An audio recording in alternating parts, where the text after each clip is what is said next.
Today I'm reviewing Scream 3. I'm not going to spend too much time on this intro because I just want to get this review over with. The only difference is that the second film is more tolerable and had at least some thought and effort put into it. Now before I start tearing it to shreds, I'd like to talk about pre-production first. In early 1999, Kevin Williamson, the writer of the previous two installments, was asked by producers to write the script for Scream 3. Williamson was already working on several projects at the time, so he wrote a 30-page outline for the film. The producers then hired Aaron Kruger to write a script based on Williamson's notes. Kruger is responsible for writing the worst Transformers movies, Dumbo, and the Ghost in the Shell remake.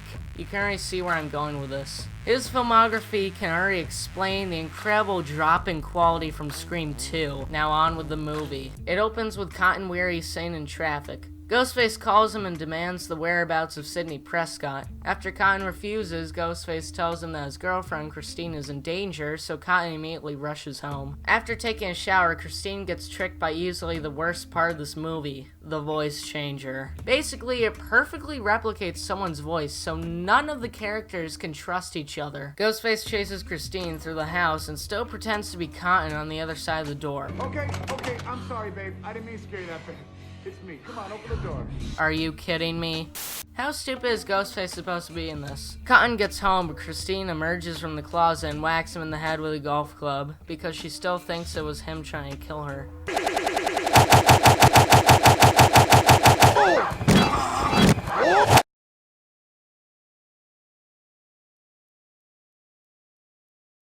Get out of the way! Stings, doesn't it? Ghostface sneaks up and kills Christine. Cotton then throws a bookshelf over Ghostface, who somehow manages to kick Cotton across the room? What? How is he even supposed to be able to reach him underneath the bookcase? Did he use the Force? Does Ghostface have telekinetic powers? I mean, it's plausible if this thing exists.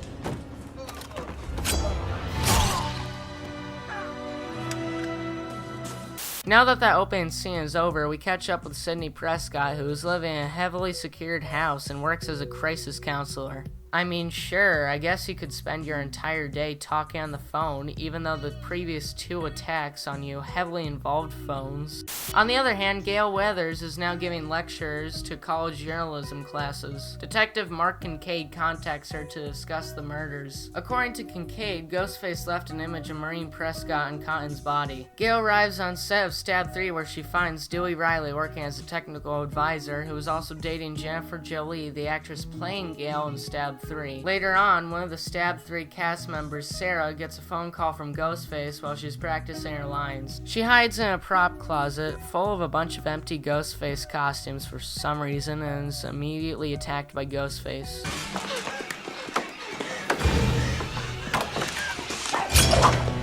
Ghostface eventually throws Sarah into a door and kills her. Later that night, Sidney falls asleep after having dinner with her dad, and then she has a nightmare about her dead mom? Really? I don't know why this exists, besides having another generic jump scare where Ghostface pops up. Maybe it's to show Sidney's constant paranoia, but that was already established earlier with all of her security locks. Having discovered Sidney's location, the killer begins taunting her by phone, forcing her out of hiding and drawing her to Hollywood. The remaining cast gathers at Jennifer's house and tear up their scripts because Stab 3 has been officially canceled. If only this movie had been shut down too. Jennifer shows Dewey a headshot of hers as Gail jealously spies on them through the bedroom window. She is then caught by Patrick Warburton, who is one of the best parts of this movie. He brings Gail inside, tells Dewey that another picture of Sidney's mom was left at Sarah's murder. Dewey realizes that Maureen's picture was taken at the same spot that Jennifer's headshot was. This reveals she was in Los Angeles when she was 19. While the bodyguard is doing a perimeter check, he gets a call from Dewey, who is obviously Ghostface using the voice changer. Ghostface pops out and stabs the bodyguard in the back and drives it further in with a frying pan. Great job, movie. You literally killed the best part of yourself. He does make it to the door though, but then falls over. While everyone is panicking, the lights go out. They get facts from the killer who's telling them what's happening in screenplay form. During this whole sequence, they all just go back and forth inside and outside because for some reason they just need to read the facts. Just run away. You're a group of people. Just gang up on Ghostface if he attacks. Of course they don't, and instead another expendable character rushes inside by himself to read the facts. It's too dark for him, even though it looks like it's as dark as 6 p.m. He uses a lighter to read the last couple of words.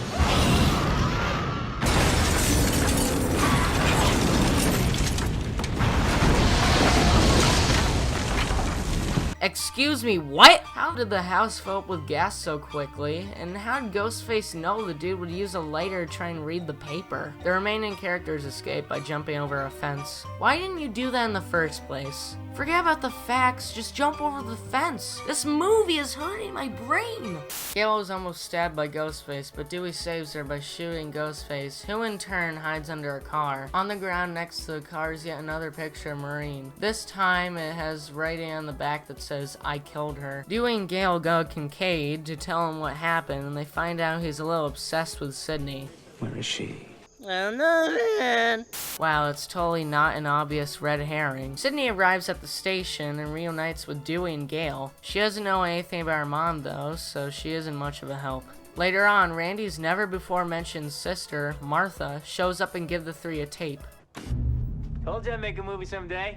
On the tape is Randy informing them the rules of a trilogy. This scene only exists because 1. They realized it was a mistake to kill Randy off in the second movie, and 2. They needed an excuse for the lazy writing and constant retconning in this movie. True trilogies are all about going back to the beginning and discovering something that wasn't true from the get-go. Gale and Jennifer go to the studio archives but are interrupted by another great part of this movie. Carrie Fisher cameos as a Carrie Fisher look-alike. Carrie gives them Maureen's file, which says that she used to work on a couple of John Milton movies, who was a producer in Stab 3, making him a suspect. While going to the bathroom, Sydney catches a cast member of Stab 3, Angela, with a Ghostface mask on her. Wow, it's almost like this is an obvious red herring.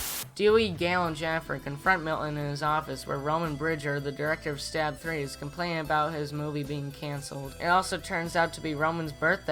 Oh God, I forgot your birthday. It's almost like someone else forgot about his birthday up until he wrote the scene.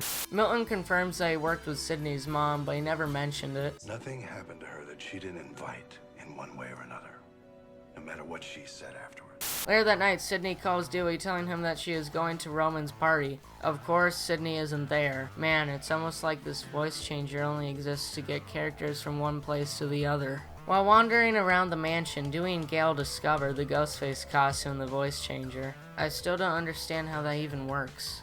Do you need sound samples of everyone's voice? Does it just come with everyone's voice? If so, how does it already have everyone's voice? Thanks, Aaron, for writing such a grounded in reality piece of technology. Gale ventures down to the basement and discovers Roman in a coffin. She checks his pulse in order to make sure he's dead. Jennifer and Gale run into Angela, who gets scared and runs away weirdly. When she rounds the corner, she is immediately killed by Ghostface. After the wasted talent gets dragged away by Ghostface, Dewey, Gale, Jennifer, and Tyson meet back up. They're soon interrupted by Ghostface, who kills 2 more people.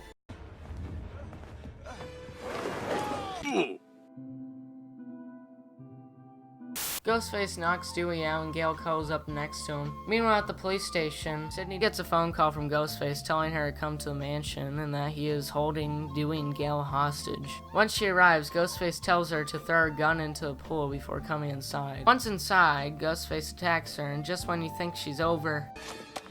Think again. It's your turn to scream, asshole. Sydney unties Gale and Dewey, but notices Ghostface has disappeared. Kincaid shows up, but is subsequently knocked out by Ghostface. After Sydney gets chased by Ghostface, she hides behind a secret bookcase, which leads to a room with a projector showing old footage of Maureen. How did Ghostface know Sydney would find the secret room? Did Ghostface have the projector playing on loop? You raise so many questions! Ghostface enters the room and reveals himself to be Roman. Okay, wait a minute. Earlier when we saw him in the coffin, Gale checked his pulse. Are you expecting me to believe Gale checked his pulse wrong? Why was the detail of his pulse being checked even added? He looked pretty dead already. Roman reveals that he is Sydney's half-brother and that he is wearing a bulletproof vest. Maureen had a second child when she was in Hollywood, and when he tracked her down, she turned him away. Bitter over rejection, Roman showed Billy Loomis footage of Maureen with his father, setting off the first and second movie. However, when he discovered how much fame Sydney had attracted due to those events, Roman snapped and lured Sydney out of hiding. This movie is so terrible. Sydney and Roman fight each other, with Sydney being brutally beaten by Roman. Roman takes Kincaid's gun after a failed rescue attempt and uses it to shoot Sydney in the stomach and the chest. Roman gets distracted, but when he looks back, Sydney has disappeared. Sydney pops up behind him and stabs Roman multiple times in the back with an ice pick. She reveals her bulletproof vest and then stabs him again in the chest. Gale and Dewey arrive and they are about to leave when Roman suddenly pops back up.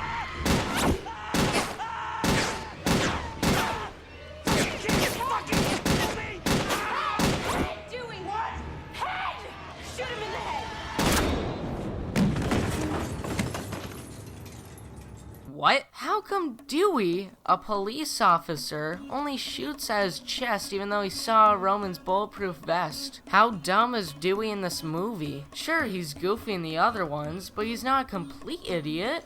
The film finally ends with Dewey proposing to Gale and the trio and Kincaid having a movie night. Sydney's door blows open, but she decides not to close it. Wow, symbolism. Thank God this movie is over. I'm giving it a 4 out of 10.